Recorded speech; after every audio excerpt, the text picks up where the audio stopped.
Hi there, I'm Lena Anani, and you're listening to She Wrote a Book, where I interview amazing women from all over the world who also happen to be published authors. I created this show to educate, entertain, and inspire you to be the voice you want to hear in the world. Did you know this episode comes with a free gift? It's a webinar for aspiring authors who want to learn my insider secrets on writing and publishing books. You can access this free training instantly at SheWroteABook.com/bonus.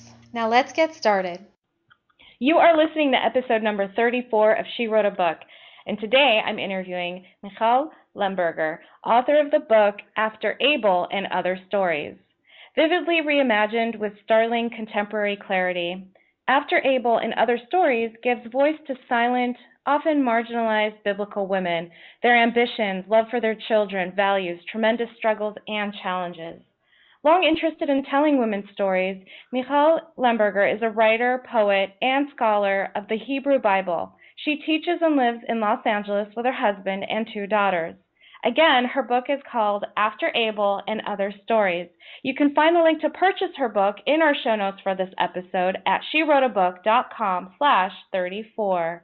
So, Michal, it's such a pleasure to have you as a guest today. I want to know a little bit more about why you decided to write and publish your book. Sure. So as you said, I have been studying the Hebrew Bible for many, many years, and I've studied it from both traditional viewpoints and from scholarly viewpoints, so both lenses. And it just marinated in my head for a really, really long time, and then the story started coming out, and I've been thinking, the first story I wrote was Lot's Wife, and I've been thinking about that character for a very long time. I always thought she was fascinating. People have written a lot of poems about her, and I don't think I've ever read stories, but I'm sure they're out there. But the poems are fascinating, and I'm fascinated by salt, the element salt, and she turns into a pillar of salt, and what does that mean? And then I had 2 daughters, and the crux of that story for me really shifted from the salt to the moment of drama before the destruction of the city of Sodom, where Lot's wife's husband, offers his 2 young daughters to a mob, and the purpose is for them to be gang raped. It's not subtle. And I'm a mother now, and I thought, oh, hell no, that is not what would happen. And it's not that there aren't women in the world or in history who wouldn't go along with that. There are, but I wouldn't, and I can't imagine the people in my world doing that. Not that I can imagine the fathers in my world doing this either, but that's really what got the book going. And because I've been interested in women's stories for so long, and I've always really been drawn to stories that have women protagonists, it seemed like the natural course for me to write about women. Also, I should give props where props are due. My husband really encouraged me to write it. And without him, I wouldn't have written it. That's really sweet. That's awesome. That kind of support is very valuable and and very motivating to get such a project done. So, and I love this idea of reimagining the stories to spotlight the women. I think that's fantastic. Now, earlier you said that you said that you studied the Hebrew Bible. How is that different from like the Torah or? Right. So I'm using the scholarly terms. The Torah is the first part. It's the 5 books that people are familiar with: Genesis, Exodus, Leviticus, Numbers, and Deuteronomy. And then there's a whole other set of books that are part of what Christians call the Old Testament, because there's a new one coming after it. But if you're studying it from a scholarly perspective on its own, not as the prequel to something else, we call it the Hebrew Bible. So there are, the prophets, all the doomsayer prophets, Isaiah and Jeremiah and all those guys, and also the stories of King David, Samson, all of those things. Those are in the rest of the Hebrew Bible and not in those first 5 books. I see. Okay, cool. I'm really glad I asked that. I had no idea. Yeah. Awesome. So you studied this at UCLA. I'm sorry, I'm Uh-huh. reading your bio on Amazon. You studied this at UCLA and at the American Jewish University. So what made you what made you want to study this topic? And it's not just when you sign up to study it, you're really delving deep into it. So I'm But curious to know like what made you do that? I just want to correct something. I've taught this at UCLA and at Oh, American sorry Jewish about that. University, but I did do my graduate degree at UCLA. I did it in English, and they don't really have a biblical literature specialty there, so I really did that on my own, sort of. But what I did was I was studying poetry, and I was always interested in Bible as literature. Right? The stories and the way they're told, and um, the language and the patterns of imagery, and all the things we talk about in literature. And so I started reading all this poetry that does what I do in my book, but in poetic form. And so I ended up writing my dissertation about that intersection. And I only focused on the Garden of Eden and creation stories. I didn't have room for anything else. But yeah, it really allowed me to go very, very deep into both the way that poets were reimagining them and the stories themselves and what scholars have said, and looking into the world of the ancient Near East, which is fascinating, and all the other literature around it. And then when I began teaching the Hebrew Bible, I really could expand out and do the same kind of deep delving work with the rest of it that I had done with just the first 3 chapters. Very And cool. Very cool. I really like it. You know, it's so geeky and nerdy, but it's so much fun for me. Oh yeah, no, it's awesome. I think it's great that I just think it's great. I love it. Um, I okay, so I heard you say that your dissertation was on the Garden of Eden. Tell me a little bit about that, and also touch upon. I think you talk a little bit about it in your book. So if you could kind of Sure. Well, so go one of the there. stories, the first story in the book, the title story after Abel, is a monologue spoken by Eve. But it doesn't focus on what happened in the Garden of Eden, which is what most stories that focus on Eve care about, right?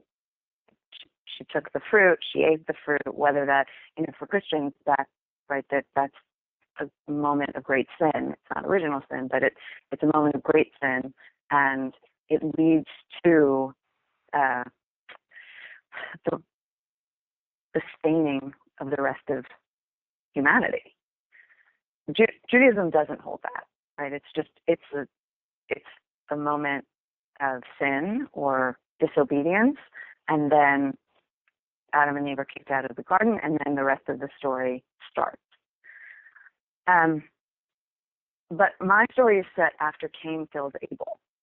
That's sort of another famous moment in the early part of the Bible where there are these brothers and one kills the other and then says, "Am I my brother's keeper?" When God asks, "Where's your brother?"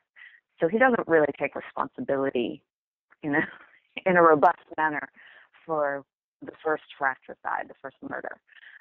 So I was interested in seeing her as a mother and seeing Eve as a mother and what it meant to have one of your sons kill the other and then disappear. I mean, he runs away.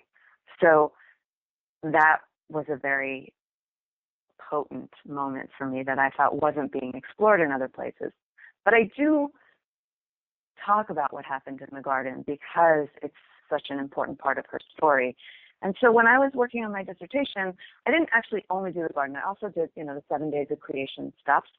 And poets in the 20th century, because that's what I was working on, really more recent poetry, they've taken individual moments, like the moment that she takes the fruit and eats it, or the cycle of the 7 days that's written into certain poems. The snake, right, the serpent, is a character that writers are drawn to. So it really is about looking at this story, which is not very long in the original. The style of the Bible is very terse. It gets to the point and then it moves on. So it's not very long. 3 chapters in the Bible is a very short little bit. But what writers were doing and what these poets were doing was digging down into each one, each moment, and seeing what came out. And so that's what I then did, but in prose. Incredible. I love it. What do you hope readers get out of reading your book? That's an interesting question. I mean, I think people are going to get different things. I've been talking to people about the book, and what I found is, depending on who you are, you respond to different things. So, for example, a young man who had a 5-month-old baby at home said he really had trouble identifying with the characters, but one of the stories talks about the Pharaoh's edict to throw all the Hebrew baby boys into the river, into the Nile, to drown. And he started crying at that moment because he couldn't really identify with the women, with the female characters, which is, a whole other topic in and of itself, why this man couldn't identify if it wasn't a man. But as a father, he responded to the story very strongly. And I've found that women who are mothers respond to the portrayals of motherhood and the feelings that some of the stories bring up around that. And others respond to the biblical stuff. The idea of seeing the Bible in a new way, in a way that they weren't taught, which I think is great, that people get all sorts of things out of it. What my goal is for people to have an emotional experience with it, for it to resonate with them, or an intellectual one, I guess I should say, but for it to resonate with them. And I think when books resonate, that echoes out into, their lives.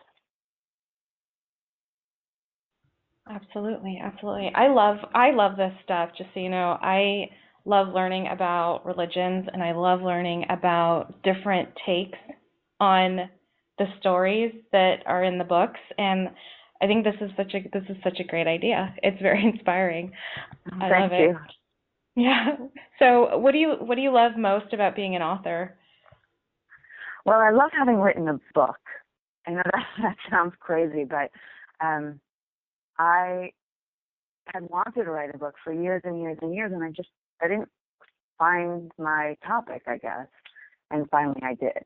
And I found the method of writing it, because I also wasn't thinking that I would write a book of fiction in all those years. So I love that. I love the fact that I did it, that I finally did what I had set out to do when I was a child, really.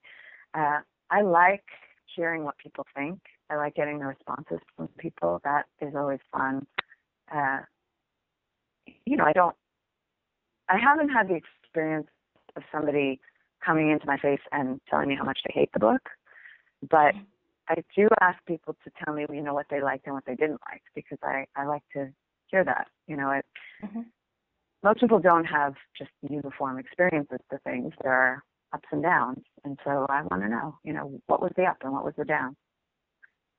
And so that's been fun. And I have to say, I liked the writing of it. I really did. It was hard at times, really hard at times, but it was like a puzzle that I got to make the pieces and then fit them together. So I guess yeah, I like what you said too about getting the feedback. Tell me what you like and what you didn't like, because that's always helpful. I think as artists, especially, authors are artists, and we want to know how we can always improve. And so I think that was a great point to make there. So, Michal, thank you so much for being our special guest today. We will have a link to your book in the show notes for this episode, and our listeners can find that at SheWroteABook.com/34 to learn more about our author and her awesome book. Thanks again, Michal. It's been fun. Thank you so much for having me. I've loved talking to you. Thank you for listening to She Wrote a Book. If you enjoyed this episode, then subscribe now so you can automatically get access to all new episodes, and feel free to share your inspired thoughts with us in the comments too. I'd love to hear from you. Are you ready to write your own book? Get started now with my quick and concise webinars so you can learn my insider secrets on writing and publishing your own book. Claim your free gift now at SheWroteABook.com/bonus. Until then, may you always feel good and make magic. Feel good, make magic now. Lena and Anani will show you how. Ignite that wisdom inside of you and show the world what you do. To publish, write, and promote, learn the best way to go.